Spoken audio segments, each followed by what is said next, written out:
Guy Marius Sagna, vous êtes le fondateur du mouvement anti-impérialiste et panafricain Frappe France Dégage. Samedi dernier, le Mali, le Burkina Faso et le Niger ont conclu une alliance défensive. Pensez-vous que cela sera efficace pour restaurer la sécurité dans ces pays?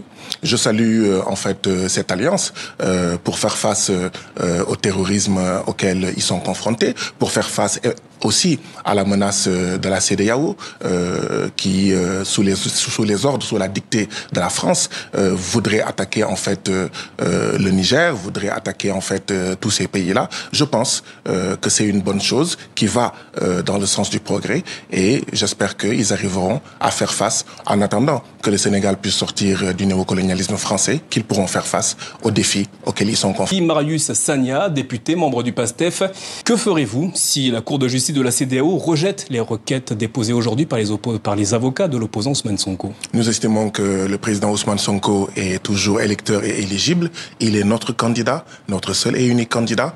Et aujourd'hui, toutes nos forces sont mobilisées pour son élection comme 5e président du Sénégal. Ousmane Sonko est actuellement en détention. Le parti qu'il a fondé a été dissous et son éligibilité est remise en question. Dans ces conditions, comment comptez-vous concourir à la présidentielle avec Ousmane Sonko? Son éligibilité est tout simplement remise en question par un ministre de la Justice qui a eu à dire à un moment donné que c'était au Conseil constitutionnel qu'il revenait de dire si le président Macky Sall pourrait être candidat ou pas. Donc cela ne peut être contesté que par le Conseil constitutionnel. En attendant cela, nous, militants de PASTEF, nous estimons que Ousmane Sonko est candidat, il est notre seul et unique candidat et il sera élu au mois de février prochain comme 5e président du Sénégal. En juillet dernier, à l'Assemblée nationale sénégalaise, vous disiez qu'Ousmane Sonko sera bel et bien candidat à la présidentielle. Ce soir, pensez-vous toujours la même chose? Êtes-vous toujours optimiste quant à sa prochaine ou éventuelle candidature? Je persiste et je signe que le président Ousmane Sonko sera élu dès le premier tour et avant 12 heures, 5e président du Sénégal. Guy Marius Sagna, pourriez-vous le remplacer s'il ne pouvait pas être candidat en février prochain? Toutes mes forces, toutes les forces de tous les militants de PASTEF sont aujourd'hui tendues vers un seul objectif. Ousmane Sonko, 5e président du Sénégal. Si cet objectif n'était pas réalisable, existe-t-il un plan B au sein du PASTEF? Pour nous, il est inimaginable que Ousmane Sonko ne soit pas candidat. Il n'y a rien qui remette en cause sa candidature. Depuis l'incarcération d'Ousmane Sonko, la vie politique sénégalaise suit son cours.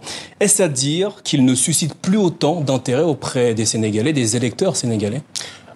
Aujourd'hui, le Sénégal et la planète Terre vibrent au nom de Ousmane Sonko. Tous les stades du Sénégal, vous avez dû le constater, crient Ousmane Sonko. Vous avez dernièrement appelé à des mobilisations en faveur d'Ousmane Sonko. Elles n'ont pas réuni énormément de monde. On voit peu de manifestations dans les rues de Dakar ou ailleurs en faveur de la libération d'Ousmane Sonko. La vérité, c'est que depuis le 12 mai 2023, le dictateur Macky Sall interdit systématiquement toutes les manifestations. Vous dites dictateur, Macky Sall a été élu des fois démocratiquement au Sénégal. Je tiens juste à le préciser. Mais Hitler aussi a accédé au pouvoir. Vous faites une comparaison entre Macky Sall et Hitler? Non, c'est juste. Quel est le lien entre les deux hommes? C'est juste pour dire. Quelqu'un peut être élu démocratiquement et se révéler un dictateur. Donc, ce n'est pas... Mais Macky Sall n'est pas un dictateur. Si, c'est un dictateur. Quand son administration assassine près de 100 personnes, 100 manifestants, quand quelqu'un emprisonne plus de 1500 détenus politiques, tout simplement parce qu'ils sont membres de PASTEF, tout simplement parce qu'ils portent ces bracelets ou qu'ils ont des t-shirts à l'effigie de Ousmane Sonko, cette personne-là, qui interdit depuis le mois de mai toutes les manifestations, systématiquement et arbitrairement, il n'y a pas d'autre nom que celui de dictateur. Vous dites que Macky Sall est un dictateur, ce sont vos mots. Est-ce à dire que le Sénégal est une dictature? Absolument. J'estime qu'aujourd'hui, avec le président Macky Sall, aujourd'hui, le Sénégal est devenu une dictature. Vous dites que c'est une dictature, mais vous pouvez manifester. Aujourd'hui, certains partis politiques peuvent manifester. Apparemment, vous ne m'écoutez pas. Depuis le 12 mai... Il y a eu un dialogue politique. Y a-t-il vraiment des dialogues politiques en dictature? Depuis le 12 mai 2023, avez-vous vu une seule manifestation du F24, dont je suis membre? Avez-vous vu une seule manifestation de PASTEF, de Y'en a marre, du Frappe ou de l'opposition? Non. Et ça s'appelle dictature. Bon, ce sont vos mots, je vous laisse la responsabilité de ce mot. Votre parti et son fondateur, Ousmane Sonko, auraient-ils perdu leur attractivité depuis que Macky Sall a annoncé qu'il ne sera pas candidat à la prochaine présidentielle?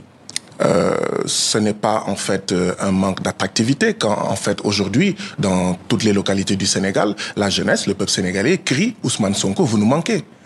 Donc, pour moi, l'appréciation que vous faites n'est pas conforme à la réalité. Bien au contraire. Alors, il y a une réalité. Oui. Ce sont les autres candidats de l'opposition qui continuent de faire campagne en vue, pour ceux qui sont déclarés, en vue de la présidentielle. Malgré la détention d'Ousmane Sonko, qu'est-ce que cela vous inspire?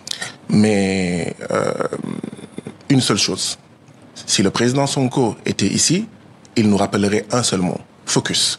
Moi, Guy Marius Sagna, ainsi que tous les militants de PASTEF, nous devons être focus. Focus sur quoi? Sur son élection à lui. Les autres ont le droit d'avoir leur candidat, de se choisir leur candidat. Ce n'est pas notre tasse de thé. Notre préoccupation, c'est mobiliser le peuple sénégalais sur la victoire sûre et certaine de Ousmane Sonko en février 2024. Le PASTEF a été dissous le 31 juillet dernier par les autorités sénégalaises. Pèse-t-il encore au sein de l'opposition au Sénégal?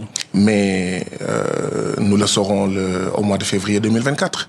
Et justement, c'est pourquoi l'attitude du président Macky Sall, qui se choisit des adversaires, qui a une longue tradition d'élimination, de complot politique contre en fait des opposants, son attitude est tout simplement inadmissible. Ce n'est pas en fait à la justice, ce n'est pas en fait à lui de désigner qui sont les candidats, qui sont les adversaires de son candidat, mais c'est au peuple sénégalais. En l'occurrence, il n'a désigné personne dans la mesure où il n'est pas candidat lui-même à la présidentielle. Ah, si. Son parti a désigné Amadouba, le Premier ministre, mais ce n'est pas lui. Vous avez des preuves comme quoi c'est lui qui a entre guillemets désigné Amadouba pour lui succéder? Tout le monde l'a entendu dire.